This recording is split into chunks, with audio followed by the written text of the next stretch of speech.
Shaquem, Rockdale News here at Salem football coach John Starr. Coach Starr, how you doing today? Not real good, but I'm here. I'm here. All right, Coach. Tough loss. Break down for me. You lost 7-6 to Flowery Branch. Break down for me that last scoring drive for them because I know they had a 50-yard pass and then they had that 10-yard pass for the touchdown. Yeah, we had them fourth down and 17. We just need to get a stop to get out of the game. The game's over. Unfortunately for us, they completed one. They completed one across the middle, and we missed the tackle, and that led to another. I think the completion was probably going to be about 15 yards. We make the tackle right there. The game's over. Unfortunately for us, we missed the tackle, and the guy goes down the sideline for another 30 yards, and put him in the first and goal from the 10. And right there, they play action, fake. I think we were still reeling and touchdown.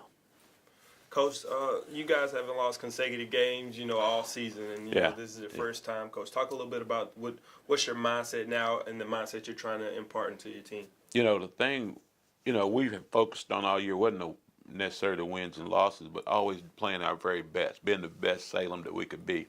And I feel like up till this past week, we had grown. We'd gotten closer and closer to being where we wanted to be.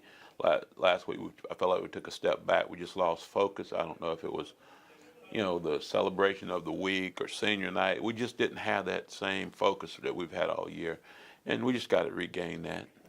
Coach, now is when to go home, but you're facing a winless team, but you got to keep your team up. So how do you keep them, from not focusing on what their wins and losses are? It's real simple if you put a tape on. Yes, they're winless, but Cedar Shoals is number one. Is probably one of the most explosive teams, offensive teams in the region. They've got 3 or 4 guys that can go the distance on any play. On top of that, it's kind of one of those games.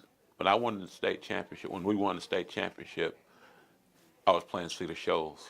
The coach that they have now was the coach back then. He's come back to Cedar Shoals. So it's a little bit special. And on top of that, he and I have been good friends for over 20 years, So I know he's going to have his teams ready, and I know they're going to do a great job. And, I'm just kind of looking forward to it. Coach, final thing. Give me 3 keys to the game for the victory.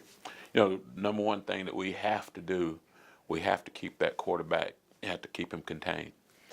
I think the second thing we got to do is we got to be able to score in the red zone every time. We got to put touchdowns up. We can't settle for field goals. I mean, this year, everybody they played, all the top teams in our region, these guys have had a lot of production. So, they can score the football. So we've got to be able to match that scoring and get some stops. Thanks, Coach. Thank you.